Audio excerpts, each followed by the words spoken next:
लेकिन मेरा बस आपसे ये सवाल है कि वोट डालने से पहले ये सोचिए कि क्या वो सरकार बना सकते हैं।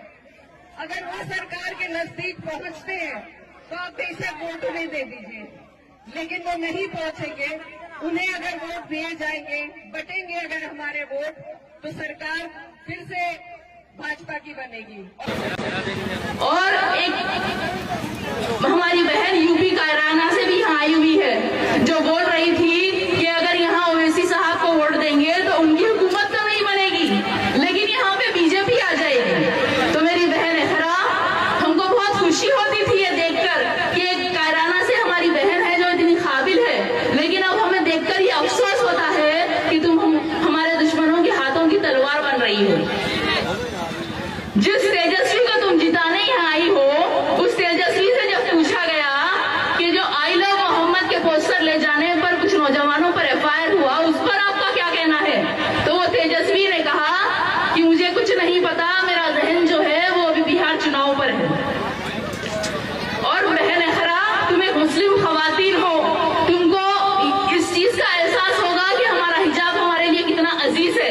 हमारी शान शौकत, हमारी इज्जत और हमारी हिफाजत करने वाला हमारा ये हिजाब है। और जब इस हिजाब के बारे में तुम्हारे लीडर अखिलेश यादव से यूपी चुनाव से पहले पूछा गया कि हिजाब बैन पर आपका क्या कहना है, तो तुम्हारे लीडर ने कहा कि मुझे कुछ सुनाई नहीं दे रहा। और जब मेरे खायक असदुद्दीन ओवैसी साहब से पूछा गया हिजाब बैन के बारे में, तो उन्होंने कहा कि हिजाब पहनना मुस्लिम लड़कियों का हक है और एक दिन इस मुल्क की प्राइम मिनिस्टर एक हिजाब पहनने वाली लड़की बनेगी इंशाअल्लाह। तो बहन एहरा, तुम्हारे सदर और मेरे सदर में इतना फर्क है। और जो तुम ये बात बोल रही हो कि यहाँ पे हम हुकूमत तो नहीं बना सकते, तो तेलंगाना में भी वैसे हमारी कोई हुकूमत नहीं है, वहां भी हमारी हुकूमत नहीं है। 119 में से वहां सिर्फ हमारे 7 एमएलए और 17 में से 1 एमपी है, लेकिन वहां जो भी हुकूमत होती है उनको हमारी जरूरत पड़ती है, हमें उनकी जरूरत नहीं पड़ती। वो हमारे इतिहास की ताकत से मजबूर हो जाते हैं। वहां जहाँ कोई भी हुकूमत आती है वो हमारे इशारों पे नाचती है, हम उनके इशारों पे नहीं नाचते।